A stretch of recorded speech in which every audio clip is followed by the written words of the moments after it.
السلام علیکم۔ اگر کوئی مسبوق امام کے ساتھ اس حالت میں شریک ہوتا ہے کہ امام صاحب سجدے میں ہیں اور وہ سجدے میں ابھی گیا ہوا ہے اور امام صاحب جو اٹھ گئے، تو اب مسبوق جو ہے کیا کرے؟ آیا تسبیحات کو مکمل پڑھے یا پھر امام کے ساتھ کھڑا ہو جائے؟ ماشاءاللہ بہت اچھا سوال کیا گیا ہے، اور بہت سارے سوالات آئے ہوئے ہیں۔ میں 15 دن سے تقریباً ان کا جواب نہیں دے پایا، کیوں تو بچی کی طبیعت ناساز تھی، تو اس لیے میں جواب نہیں دے پا رہا تھا۔ تو انشاءاللہ آپ جتنے بھی سوالات آئے ہوئے ہیں یہاں سے انشاءاللہ روزانہ جواب کے ویڈیو جو ہے آتے رہیں گے۔ تو آپ حضرات کی توجہ اور فکروں کی وجہ سے اور اللہ تعالیٰ کے فضل سے الحمدللہ بچی اچھی ہو گئی ہے۔ جزاک اللہ خیر۔ اللہ تعالیٰ آپ حضرات کو جزائے خیر عطا فرمائے، اور آپ کے بچوں کو بھی اللہ تعالیٰ اچھی صحت اور اچھی زندگی جو ہے نصیب فرمائے۔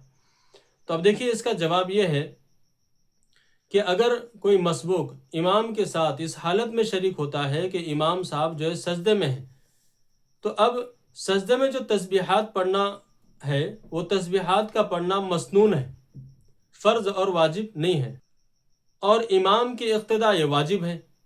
تو لہٰذا مقتدی کو چاہیے کہ وہ جیسے ہی سجدے میں چلا گیا اور امام صاحب کھڑے ہو گئے، تو اب اس کو چاہیے کہ امام صاحب کے ساتھ کھڑا ہو جائے، تسبیحات کو جو مکمل نہ کرے، اس لیے کہ امام کی اقتداء واجب ہے۔ لیکن ہمارے پاس عجیب معاملہ ہوتا ہے کہ لوگ رکعت یعنی امام صاحب رکوع میں جا رہے ہوتے ہیں تو لوگ دوڑ کر کے آتے ہیں اور شامل ہونے کی کوشش کرتے ہیں، اور اگر امام صاحب کو سجدے میں دیکھتے ہیں تو وہ جو ہے پھر آستین درست کرنے میں، چہرہ صاف کرنے میں لگ جاتے ہیں تاکہ امام صاحب جو سجدے سے اٹھ جائے۔ اسی کے بارے میں علامہ اقبال رحمۃ اللہ علیہ نے فرمایا تھا، وہ ایک سجدہ جسے تو گرا سمجھتا ہے، 1000 سجدوں سے دیتا ہے آدمی کو نجات۔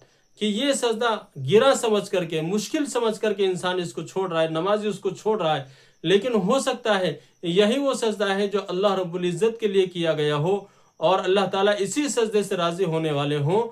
تو ہر مقتدی کو چاہیے کہ امام کو جس حالت میں پائے نماز میں شامل ہو جائے، چاہے امام سجدے میں ہو، چاہے اتحیات میں ہو، چاہے رکوع میں ہو، جس حالت میں بھی امام ہو اسی حالت میں جو نماز میں شامل ہونا چاہیے۔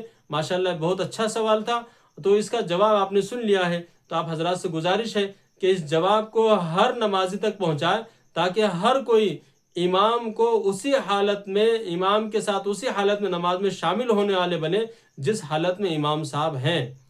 اللہ تعالی ہم سب کو عمل کی توفیق عطا فرمائے۔ السلام علیکم ورحمۃ اللہ وبرکاتہ۔